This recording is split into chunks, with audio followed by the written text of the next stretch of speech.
Amazing grace, how sweet the sound that saved. Pero hindi niyo ba naitanong, paano kaya pinoproseso ng Diyos ang mga pagsubok ng mga anak ng Diyos? Naitanong niyo na ba yun? Lord, paano mo pinoproseso? Paano ba nagkakaroon ng sagot?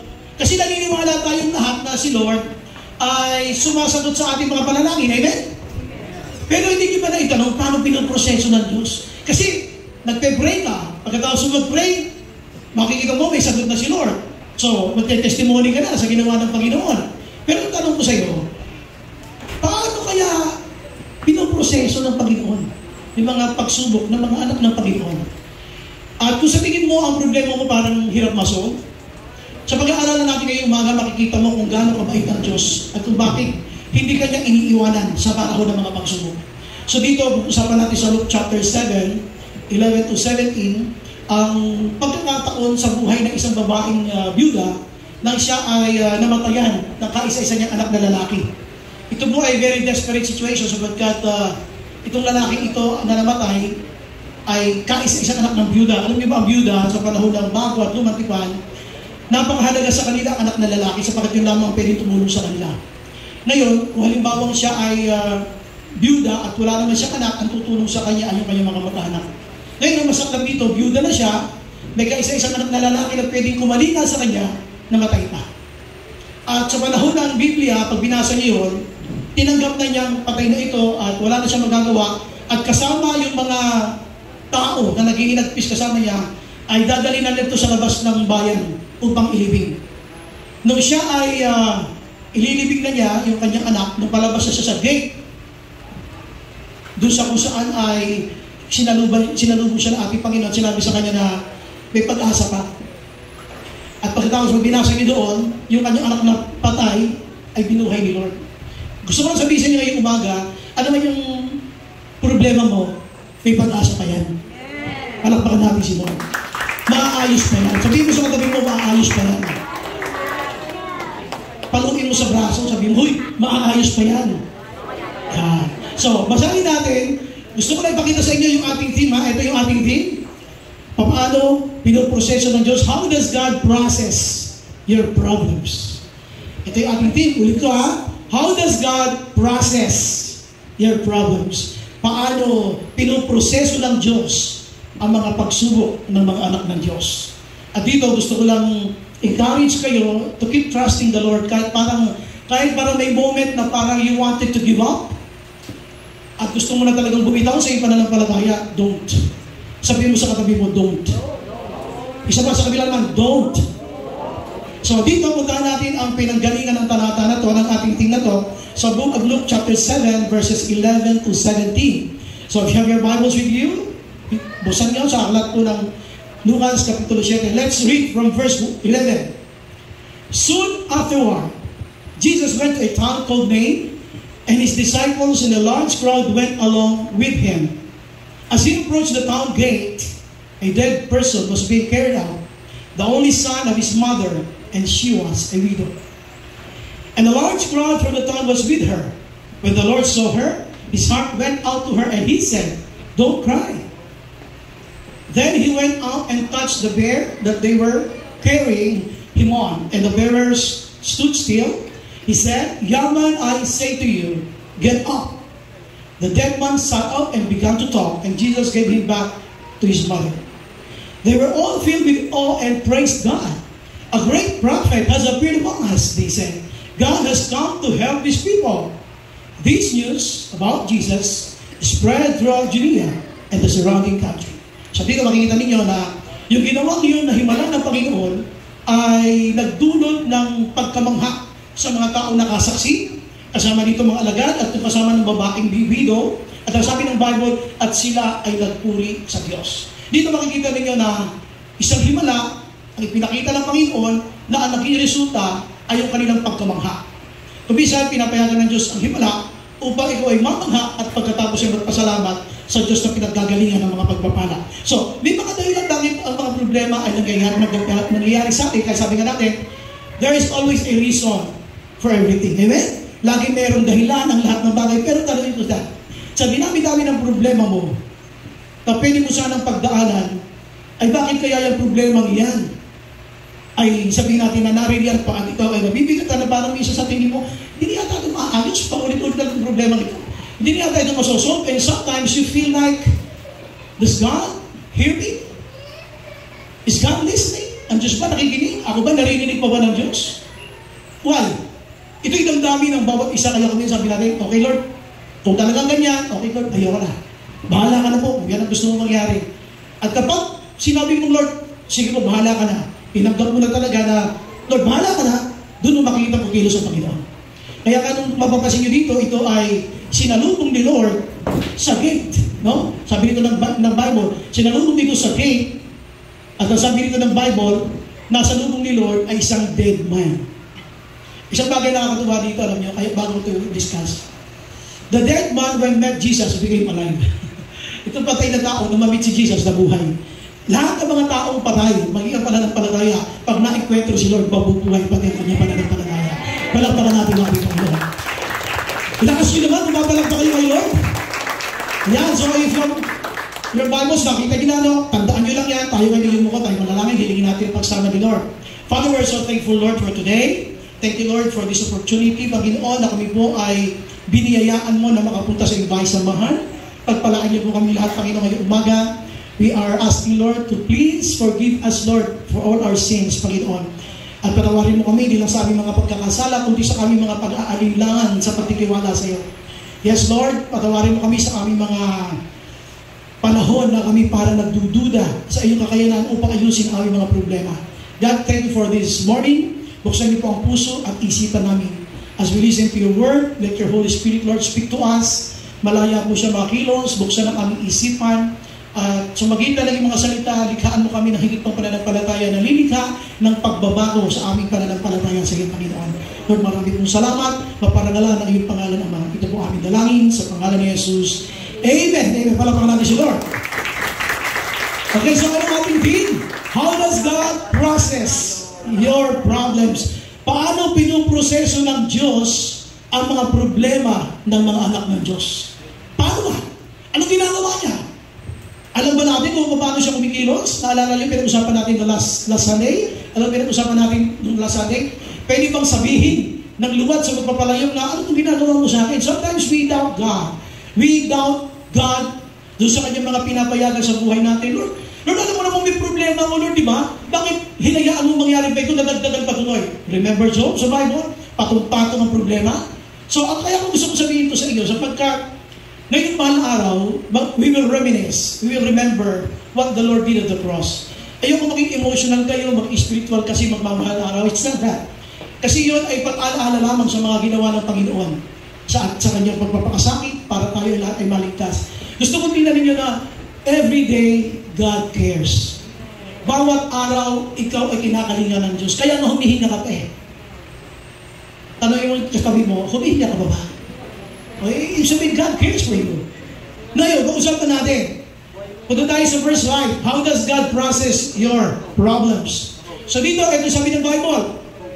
Tinigyan mabuti ha, babasahin natin. As he approached the town gate, yung pintuan ng bayan, palabas siya. Bakit palabas? Bakit pinadala-dala itong patay na ito? Sapagkat doon ang libingan sa labas. Wala sa loob. Sabi ng Bible, as he approached the town gate, a dead person was being carried out. Ang sabi ng Bible, sino itong tao na doon na namatay? The only son of his mother. The only son of his mother. And this mother was described as a widow.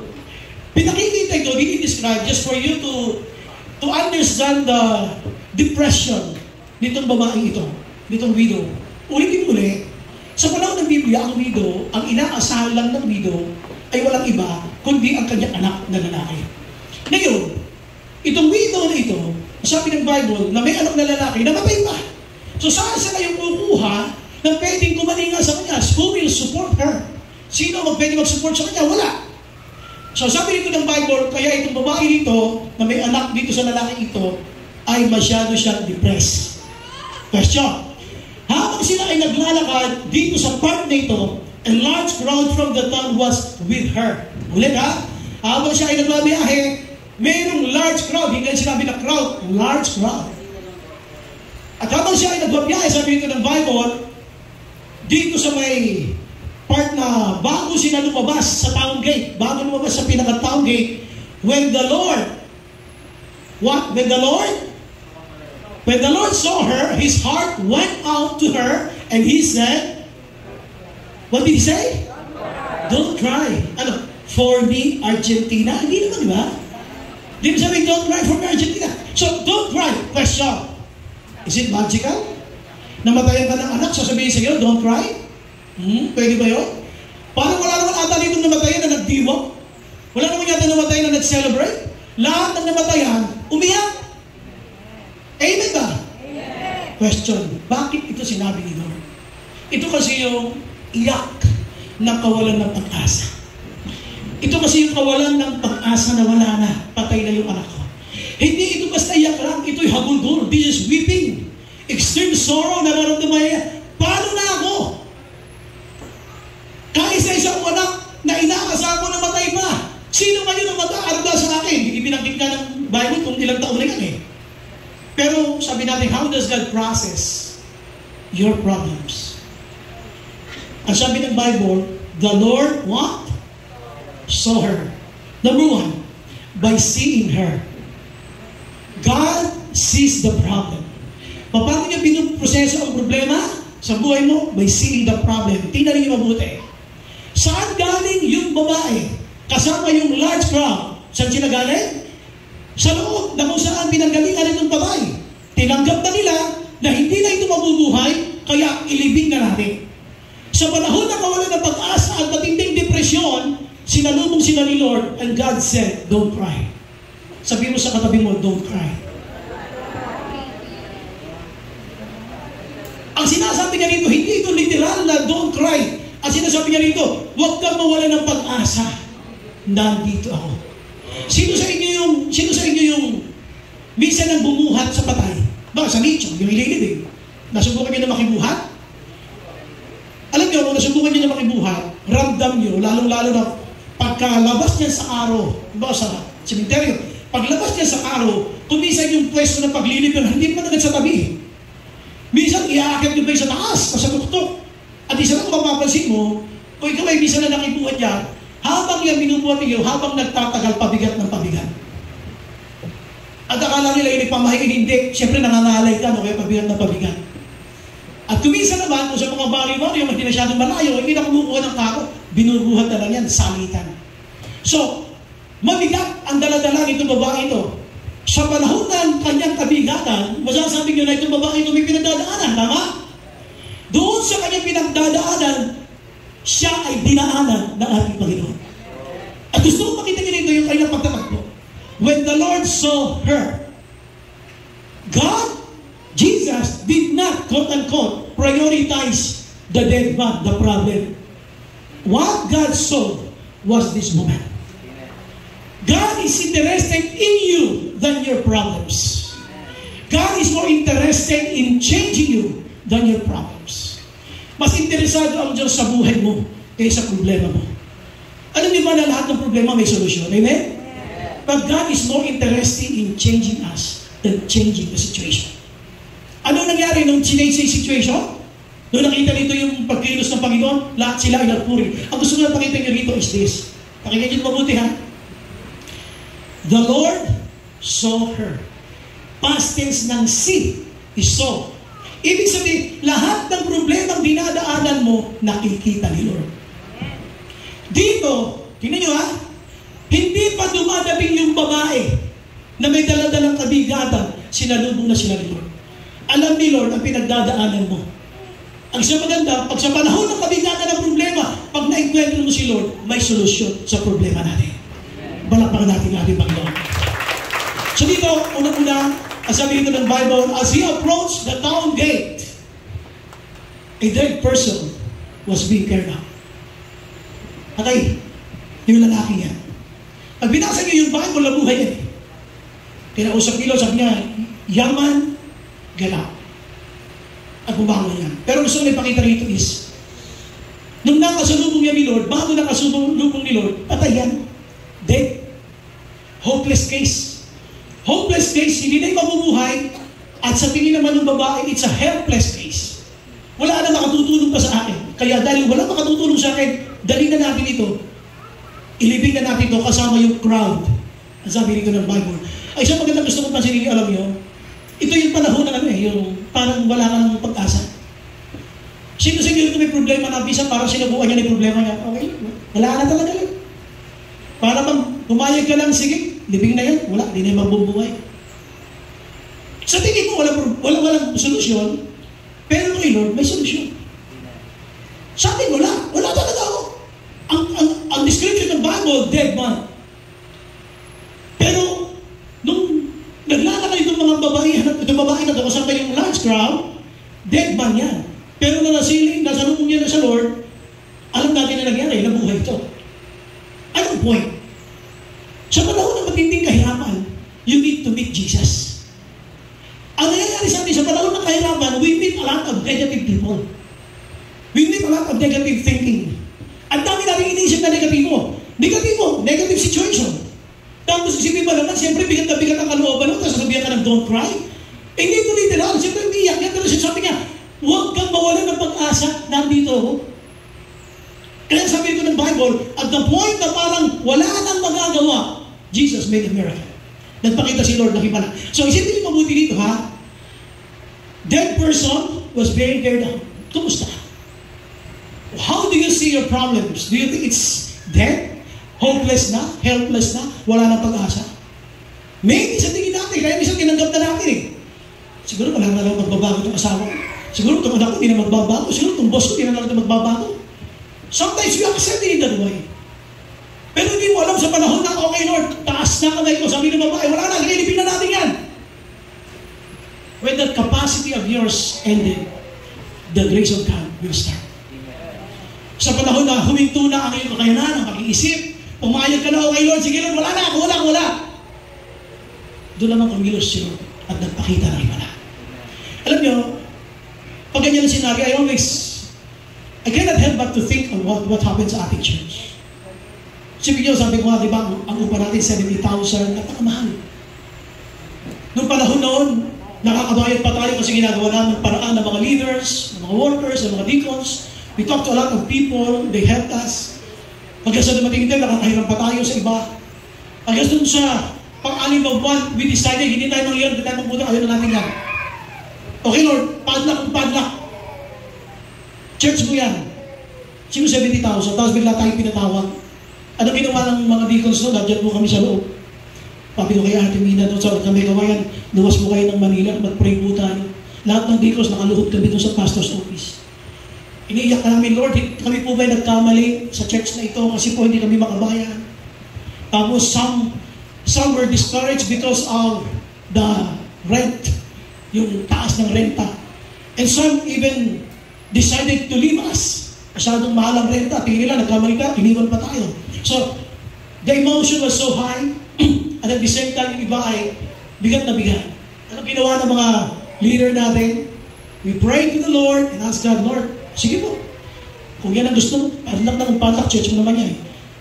Yung parang wala na talaga tayo magagawa, doon tayo pinatawag ng manager. To make the long story very short, sabi niya, okay, kung hindi nyo kaya 70,000, 32,000 na lang. Alam ba na wala rin siya dito? Sa panahon, sinasabi mo, okay, bahala ka na yan. Kung isang dami nating options, you know why? The reason why we cannot see God's move in your life, because you have a lot of options. Pag wala ka ng options, si Lord na lang talaga, lilitaw ang bunga ng iyong pananampalataya. Tingnan mo, bakit? Pansinin niyo ha, huwag kang magagalit sa akin yung mga may pera. Yung karamihan ng mga pamilyang may pera, pag yung bata ay nagkaroon ng halak at tapos nilagnat ng konti, hindi masyadong gagamitin ng prayer. Ang gagamitin pera, pa-check up.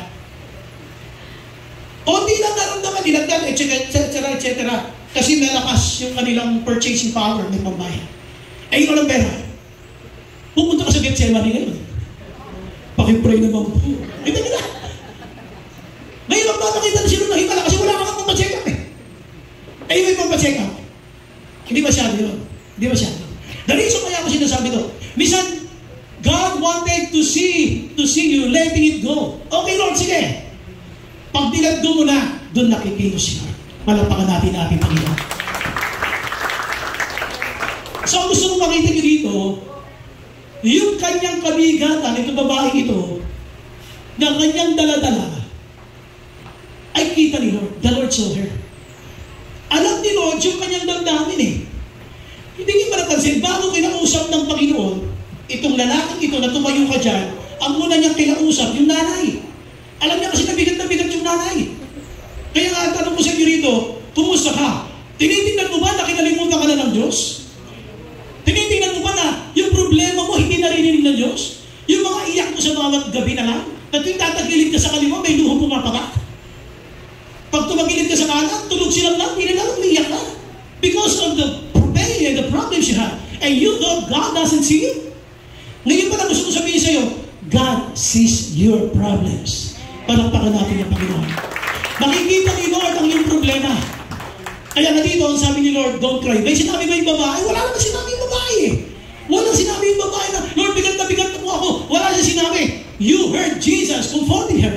Because God knows what you feel, what you think sa iyong buhay. Alam niya yung feeling of depression, the feeling of giving up because of this hard circumstance sa kanyang pinagdadaanan. So, linawin ko lang ha, the Lord sees your problem. Ang good news dito, yung pinagdadaanan mo, alam ni Lord. Yun ang good news doon. At yung pinagdadaanan mo, hindi pinapayagan ni Lord na magpatuloy. Sinalubong ka ni Lord para huminto na yung pinagdadaanan mo. Palakpakan natin ang ating Panginoon. The Lord saw her. Napunta natin yung pangalawa. So, ano nangyari? Dahil sa pangalawa. So, ginawa ni Jesus, sabi niya, okay, don't cry, don't umiyak. Then he went up and touched the bier. Ito yung parang stretcher na dala-dala nila, yung kung saan nakapatong yung lalaki. Yun ang hinipo ni Lord, hindi yung lalaki ha. Listen, hindi niya hinipo yung lalaki, yung parang stretcher ang kanyang hinipo. Look, then he went up and touched the bier. They were carrying him on. Sabi, doon sa kung saan siya nakalagay. And the bearers stood still. Tulala lang sila. Wala sila nagawa. He said, listen to this. Hey, makinig ko na buti. He said to the young man, sabi niya, young man, I say to you, get up.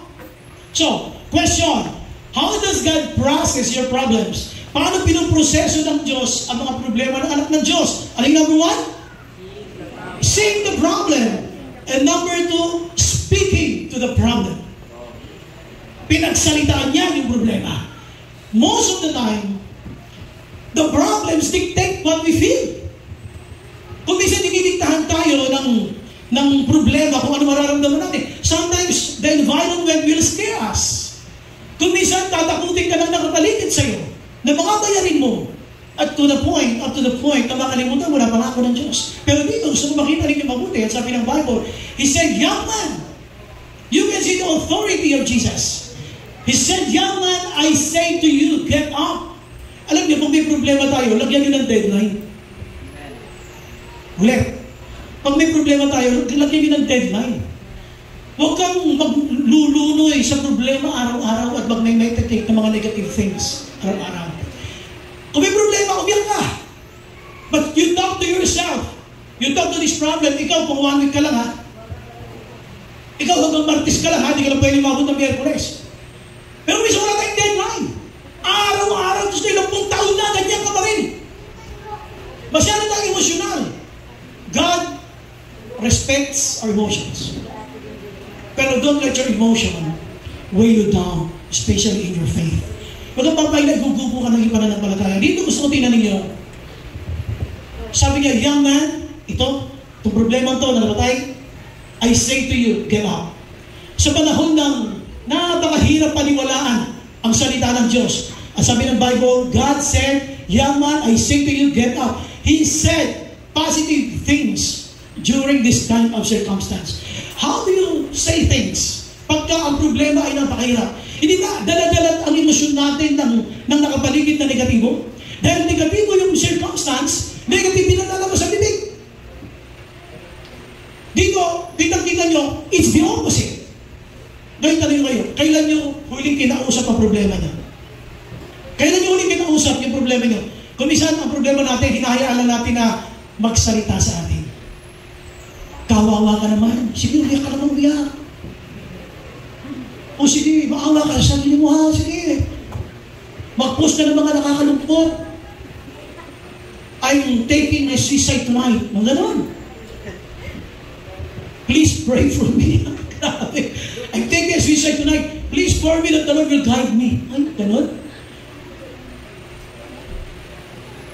Sometimes we allow things to happen negatively. Dito gusto ko sabihin sa inyo na kausapin yung problema nyo. This problem won't stay long. Dapat yan nakausap mo. Itong iyak na to, pang 1 week lang to. Hanggang Martes na to, hanggang Miyerkules na to. Aba, taon-taon, yan pa rin ang problema mo, hindi na bago. It's about them to speak to your problems. Nung high school ako, ang problema nga nung high school, sabi ng mga classmates ko how can you face your problem? If the problem is your face. How can you face the problem if the problem is your face? Dito gusto ko lang magitin kasi balinaw kasi dito na grabe si Jesus. Sabi niya, kinaya, patay yan eh. Ano sabi ni Lord? Ano namin niya? Young man, I say to you, kinuman. You can command your situation. Pero ano nangyayari sa atin? Sumasabay tayo sa atos, malungkot ang problema, sige, iyak tayo na iyak. Kawawa naman tayo, sige, mahabag ka na mahabag sa katawan mo, sige. Makikita mo na lang sa sarili mo, tumalong ka na sa tulay. Please don't. Don't be dictated by the environment because you know the Word of God. Alam mo yung salita na Diyos, talk to your problems. Alam mo, most of the time, you allow things to happen. You just allow it to happen. It's about time you talk to yourself sa mirror. Ikaw ha, masyado ka lang emosyonal. Ikaw, masyado ka maarte. Ganyan. You talk to yourself, ikaw, masyado ka nag-meditate ng mga negative. You talk to yourself and start praying. Say it in words. Lord, in the name of Jesus, I claim your promise. Lord, sabi mo, Panginoon, walang bagay na imposible sa'yo. Keep on reciting it. Ano nire-recite mo? Mga bagay na sinabi ng mga marites. Yung problema mo, kinonsulto mo sa mga kapitbahay mo na mga hindi Kristiyano. Ayun, sasabihin nun, kawawa ka naman. Makamatay ka na siguro. Ganun ang sasabihin nila sa'yo. Kristiyano ka, hindi dapat ganun. Sabi mo sa katabi, hindi dapat ganun. Kristiyano ka, talk to your problems. You speak out the Word of God. Kausapin mo yung problema mo. Young man, I say to you. Young man, I say to you. Remain dead. Ito ba? Di. I say to you, get up. So, ang pangalawa dito, sabi ko lang, kung may problema ka, speak to your problem. Huwag mo siya hayaan magpatuloy. It must be stopped. Anong ginawa dyan ni Jesus? You can see yung kanyang authority. Ginamit niya yung Word of God. Ginamit niya yung kanyang pananampalataya sa Kaya tanong ko sa iyo, kumusta ka? How do you handle your problems? How do you deal with your problems? Do you talk to your problems?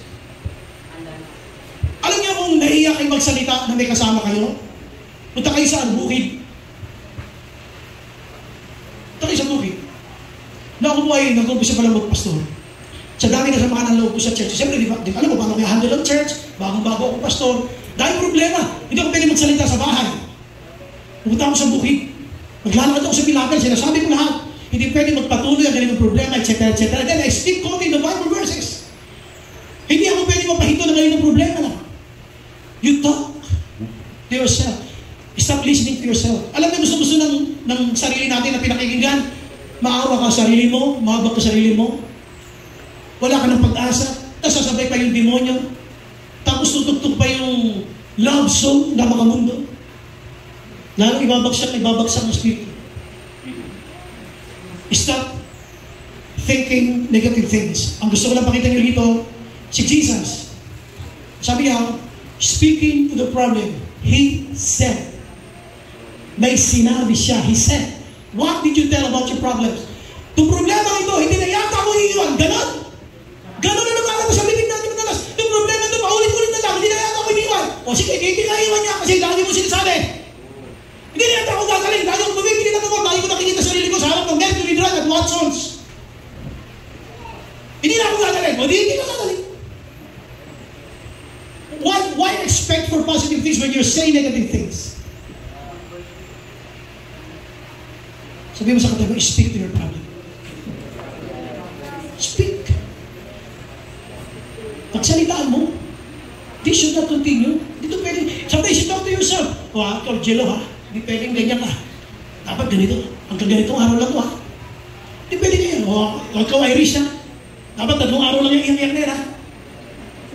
Serve na tayo ulit kayo. Bakit ganun? Hindi mo pwedeng lagi nakikinig sa sarili mo. You talk to yourself, you know the Word of God. Amen! Palampakan natin ang ating Panginoon. Punta tayo sa pangatlo. Bago tayo pumunta sa pangatlo, balik tayo sa ating team. Ano yung ating team? So how does God process your problems? Ano yung number 1? Seeing the problem. Si Lord, nakikita niya eh. Alam niya yung bigat na pinagdadaanan. Alam niya. Sabihin mo sa katiwang, alam pala ni Lord? Sa kabila naman sabi mo, alam pala ni Lord. Alam niya kung nabasted ka. Alam niya kung nakangiti ka lang, pero totoo yan, masama ang loob mo. Alam niya kung meron kang inggit. Alam niya kung nagsiselos ka. Alam niya kung ngayong oras na ito, worried ka kasi wala kayong bigas pag uwi mo. Alam ni Lord yun. God sees it. So, seeing the problem, number 2, speaking to the problem. Kung saan may problema mo, your problem should not be dominant on you. Because you are more than conqueror. Tingin ka ba sa mga nalagumungin kaya ba't hindi ka na-overcome ng mga problema? Amen. Okay, punta tayo sa pangatlo. The dead man sat up and began to talk. Wow, nabuhay. So yung dead man, yung taong patay, nung maikwento si Jesus, nabuhay. Ganon din naman sa Christian life eh. Di ba yung mga unbeliever? Pag na-encounter nila si Lord, nabubuhay pa na ng palataya, nabubuhay again. This simple picture lamang, ito is physical. So, the dead man sat up and began to talk. Ano nangyari? And Jesus, what did Jesus do? Jesus gave him back to his mother. Bakit kay mother binalik? Kasi si mother yung umiiyak. Si mother yung umiiyak. Alam niya, wala na siyang pag-asa na makaranas pa ng tulong sa kanyang anak na ito. Sapagkat patay na nga. At ready na siya, tanggap na niya na siya ay ililibing. So, marami sa atin, pagdating sa problema, tinanggap mo na wala na pag-asa yan eh. Hindi mo alam, sa panahon na wala na pag-asa, si Lord nagpapakita ng himala. And I will tell you later why God did it. Bakit siya nagpakita ng himala? Dito gusto kong sabihin sa inyo na nung siya ay kinausap ni Lord, yung lalaki, sabi niya, young man, I say to you, I say to you, get up. The dead man sat up and began to talk. So, and Jesus gave him back to his mother. Kumbaga, wow, nabuhay yung anak ko. So dito makikita ninyo, sa panahon ng mga bagay na imposible, Diyos lang ang maasahan. Palampakan natin siya. Ilang kasi yung palampakan ni Lord. So dito, ano ang ginagawa ni Lord pag nakita niya yung problema mo? Not only seeing Him, or seeing the problem, but tayo number 2, speaking to the problem, and number 3, solving the problem. Palakpakan natin si Lord. He solved the problem. Siya ang nag-solve ng problema. Now, the dead man sat and began to talk. Okay? Sabi niya, doon sa mother, don't cry. And then God moved. Pagka-solve ni Lord ng problema, sinuli niya yung anak niya. Ito yung sa tingin mo wala ng pag-asa. Ito. Buhay na buhay. Sometimes God allow it. Kumisan, uubusin ng Diyos ang lahat ng resources mo na inaasahan. Uubusin ng Diyos lahat ng taong pinagkakatiwalaan mo. Ubusin yan lahat yan. Until such time, wala ka nang magagawa. Your back is against the wall and your hands held up high. Sabi mo, Lord, I surrender, wala kang magagawa. Kumisan, kailangan makita ni Lord yun na hindi ka umaasa sa ATM mo. Hindi ka umaasa sa iyong pera, sa iyong savings. Pag nakita ni Lord, hindi siya sila inaasa mo, wala ka nang magagawa, then God will start to move. Yung panahon na wala na silang magagawa, God solved the problem. He gave His son back to his mother. Ano nangyari? They were all filled with awe and praised God. Ano sabi nila? A great prophet has appeared among us. They said, God has come to help His people. Bakit nagpunta si Lord? Bakit nandiyan yung Emmanuel? Yung God with us? To help His people and to save His people. Pag pinuntahan niyo yung Matthew, The very reason bakit ba Emmanuel? To save us. Para iligtas ang ating kaluluwa. Sa palagay ko ba, kung yung pagliligtas nga ni Lord gagawin niya, yung kaya tulungan ka niya sa problema mo. At dito sabi ng Bible, God solved the problem. Si Lord hindi lang pinagmamasdan ng problema mo. Sinosolve niya yung problema mo. Palampakan natin siya. Alam ni Lord yung ating mga pagluha. Alam ni Lord yung ating mga pag-iyak. Yung mga sama ng loob natin. Alam ng Diyos yung mga feeling of depression, yung feeling of hopelessness. Walang ibang nag-solve. Si Lord na nga nag-solve. Oh. Sino nga nag-solve? Wala. Si Lord na. Kaya hindi mo nakikita ninyo na, wow, hindi pala nakikita ni Lord yung problema ko. At dito ang sinasabi ng Bible, speaking to the problem. Kinuman niya. Ano kinuman niya? Get up. I don't want you to continue, remain to be dead. It must be stopped. Ganon din sa buhay mo. Kung may problema ka, ayaw nyo naman tuloy-tuloy, kaya niya sinasagot. I don't want you to see you crying always. Ayaw nyo naman makita kanyang bigat na kalooban natin. Kaya dito, ano ginawa nila pagkatapos niya pagsalitaan yung problema? The dead man sat up and began to talk. Hindi na sinabi na basta lang bumangon, nagsalita. Siya'y tumayo at nagsalita. At sabi dito ng Bible, lahat ay nagpuri sa Diyos. At pagkatapos sabi nila, God has come to help His people. Si Lord ay nariyan. Hindi lang si Lord nandyan para ating sambahin. Nandyan si Lord para tayo'y tulungan. Nandyan siya para aluman ang mga problema ng kanyang mga anak, willing siya na tumulong sa atin. Kaya nga mga kapatid, alam niyo, nakalulungkot kasi pag dumarating yung time na parang bigat na tayo, we tend to forget God's attributes. Na ang Diyos ay mahal tayo. Ang alam lang natin, mabigat yung problema natin. Very emotional tayo kasi tingin natin parang hindi natin masosolve. Parang sila hindi nakikita. God sees it. Nakikita ni Lord. Sabi mo sa katabi mo, kita ni Lord. Kita ni Lord yung problema mo. At hindi ka lang yung magmamasdan. Alam niya yung mga sakit. Alam niya yung mga hirap mo. Alam niya yung mga pagdududa mo. Alam niya yung mga pag-iyak mo. Alam niya yung mga samaan ng loob mo. Alam niya lahat yun. At ang maganda lang dito, hindi pinayagan ni Lord, ng Diyos natin, na magpatuloy. It was stopped. Young man, get up. Huwag kang nakatiling na kahiga. See? Pinutol niya eh. It's about time you talk to your problems. Huwag kang umayag na, dadaling kanya na babagsak. It must be stopped. Ito agad natin pakikinig sa mga bagay na negatibo. Start uttering words that are positive, especially coming from the Word of God. Magsalita tayo ng mga salita ng Panginoon upang mabuhay ating mananampalataya. At dito makita ninyo, si Lord ang nagbalik. Hindi mabuti ha? The dead man. Hopeless case to eh. Tanda nyo ha? Dead man, hopeless, began to talk. Nabuhay. At ang matindi rito, yung sabi pa ng Bible, Jesus gave him back to his mother. Grabe. Lahat ng problema mo, katulad dito, lahat ng problema mo na tila mga walang pag-asa, ihaharap sa iyo ng Diyos, anak, okay na. Anak, ayos na. Ano pa kanya naman si Lord? Kailangan siya palakpak ng Lord. Sabihin mo sa katabi mo, okay na. Take it by faith. Sabihin mo sa katabi mo, ayos na. O palakpakan natin si Lord. God solved the problem. Now, punta tayo sa next slide. Gusto kong linawin sa inyo, bakit si Lord nagpakita na himala? Kasi walang the reason na pwede nyo itanong eh. Bakit niya nagpakita si Lord na himala? At bakit hinantay pa niya noong kayo palabas na ng pintuan ng town gate? Yung point na, wala na! Sumo na ako, nalabas na ng pinto! Doon sila sinalubong ni Lord eh. Alam niya yung faith mo hanggang saan lang eh. Pag sa tingin, paninimpalataya mo sa kanya, parang mawawala na talaga, maubos na. God will show up. God will appear. At dito, tingnan nyo ha, let's make an analysis. Gagawa tayo ng analysis. Doon sa 11 at saka sa 12. Sa 11, si Jesus yung dumating. Nung dumating si Jesus, soon afterward, Jesus went to a town called Nain and his disciples. So si Jesus, naglalakad, papasok doon sa town gate. And, sino kasama yan? Disciples and a large crowd. May kasama rin siyang large crowd. Went along with him. So may nakabuntog din sa kanilang large crowd. Verse 11. Somewhere yung babae may kabuntot din na large crowd. Pareho sila may large crowd na magkabuntot. Basahin natin.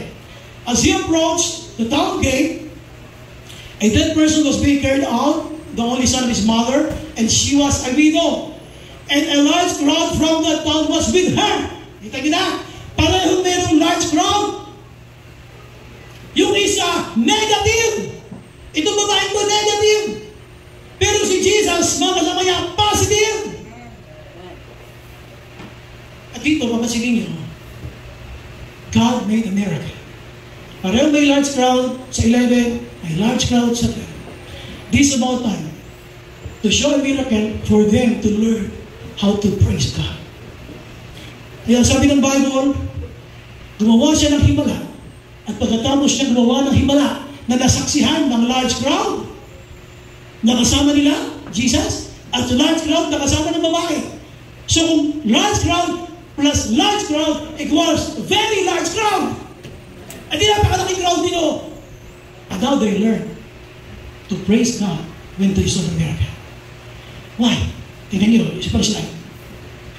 Isa pang slide. Nung makita nila yung himala, they were all filled with awe and praised God. Alam niyo ba, God longs for praises from His people. Naghahanap ang Diyos ng papuri ng mga tao sa Kanyang pangalan. Kaya nung nakita ng mga tao yung Kanyang ginawang himala, nagpakita si Lord ng himala upang ang mga tao ay magpuri sa Kanya. Hinahanap ng Diyos yung mga tao magpupuri sa Kanyang mga gawa. Kaya siya gumawa ng himala upang ang mga tao ito ay magpuri, at ang pagpupuri na yan sa Diyos ay kinatuwa ng Panginoon sapagkat nais niya na siya ay pinupuri. Kaya sa panahon ng ganitong circumstance, yung bang mahirap na kalagayan, ang problema ito. Kapag willing ka na magbigay ng papuri sa Diyos sa gagawing himala ng Diyos, ang Diyos ay nakahandang kumilos para sa iyo. Palampakan natin ang Panginoon. Kapag nakita ni Lord sa gagawin niyang himala sa buhay mo, no, alam nila may sakit ka, okay, may problema kang mabigat, ang daming nakakaalam ng mabigat mong problema. Alam niyo kung bakit pinapayagan ng Diyos na dumami bang alam ng mabigat mong problema? To display God's power. Para may display niya kanyang kapangyarihan. Pag maraming mga tao nakakaalam ng mabigat ang problema mo, then God will move and people will start in awe and praising God. Matututo sila magpuri sa Diyos. Ay grabe, ang galing ng Diyos nila. Ay grabe si Lord. Matututo sila magpuri. Dahil ano nangyayari ngayon? They will spread the good news of what God can do. Ano nangyari sa 17? This news, paghimala, this news about Jesus is spread throughout Judea and the surrounding country. So, objective ni Lord ng himala upang dumami ang magpuri sa Kanya at ikalat ang Kanyang kapangyarihan sa maraming mga tao. Palampakan natin ang ating Panginoon. Kaya nung pinag-usapan natin yung buhay natin, ano ang problema mo? Huwag kang matakot malaman ng ibang tao anong problema mo. Let them know para ma-display ang himala ng Diyos.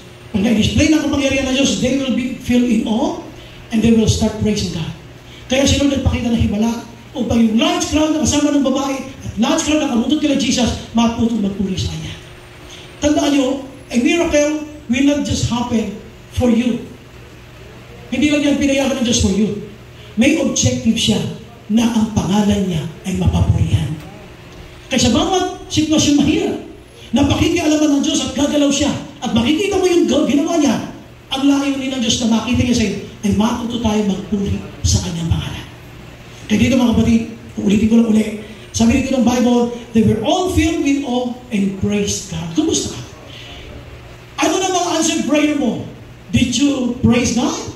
Ikaw ba ay nagpupuri sa Diyos? O tingin mo dapat lang gawin ko ng Diyos sapagkat ako'y anak niya, obligasyon niya yan na ako'y pagpalain gano'n? Kailan mo sineri yung answered prayer mo, yung pinagpe-pray mo matagal na? Kailan mo sineri? O sinarili mo lang? Alam niyo, God longs for the praises of His people. Sa bawat himala ng Diyos at pagkilos siya sa atin, may utang tayo ng pagpupuri sa Diyos. You have to spread what God did. Katulad dito. Pag sinod na ginawang himala sa iyo, may utang ka ng pagpupuri sa Kanya at may utang ka ng pagpapahayag ng kapangyarihan ng Diyos sa ibang tao. You want to share it to others. What Jesus did, kaya nga may testimony portion tayo. We want to let other people know how good is God to your life.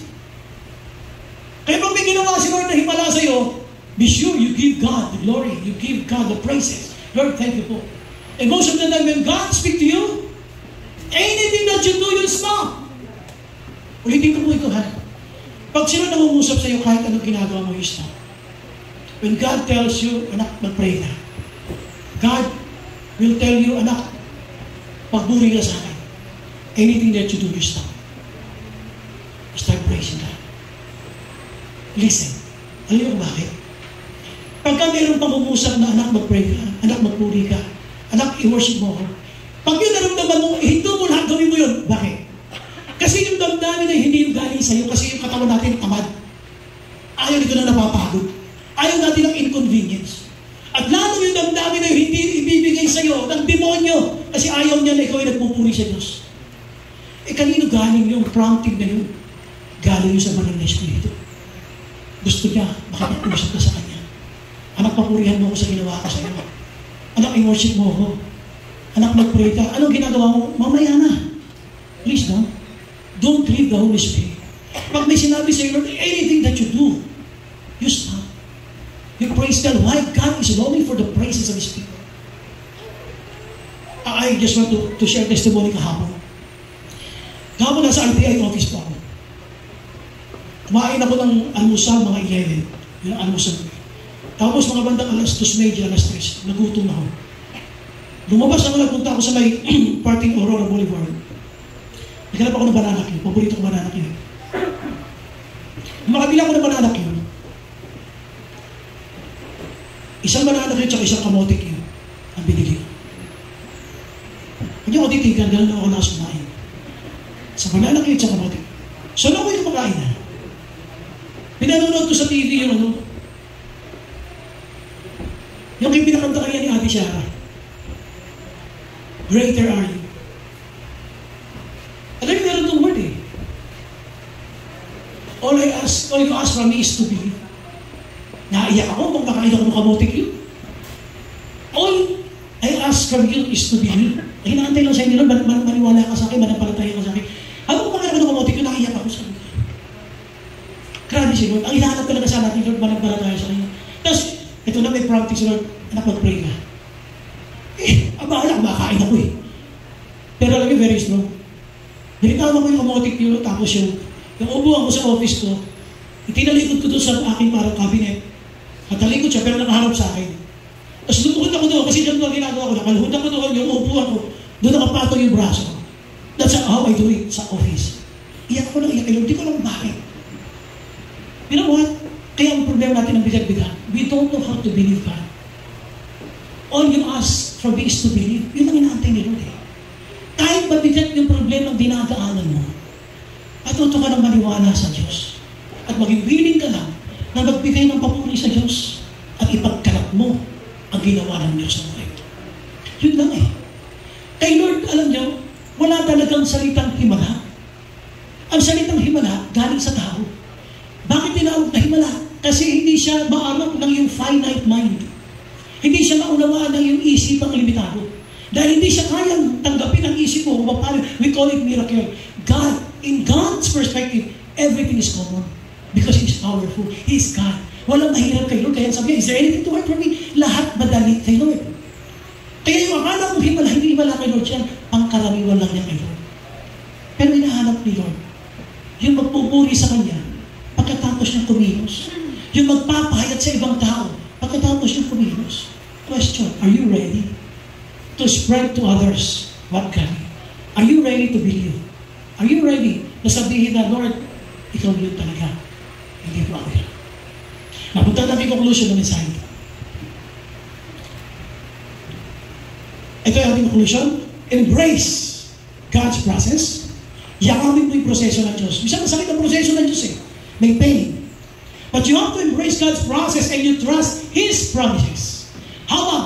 Habang niyayakap mo ang proseso ng Diyos, nagtitiwala ka sa mga pangako ng Diyos. And while you do it, it will often leads to the most remarkable outcomes. Ibig sabihin, makita mo, lalabas at lalabas ang magagandang mga resulta ng iyong paniniwala sa ating Diyos. Ang tawag dyan, remarkable outcomes. Kumbaga, hindi mo makakalimutan mga pagkilos ng Diyos. Kaya kung tinitingnan ka mabigat ng problema, hindi mo nahirapan ka, tingnan parang hindi na ito masasolve. Wala na ata itong solusyon. No. Just learn to believe in God. Sabi dito ng Bible, embrace, ito ating conclusion, embrace God's process. Ano yung proseso ng Diyos? Sabi ng Bible, embrace mo yung proseso ng Diyos and you trust His promises while you're in the process. At magre-resulta yun ng mga pagkilos niya na hindi mo makakalimutan. Amen? Panampakan natin ating Panginoon. That saving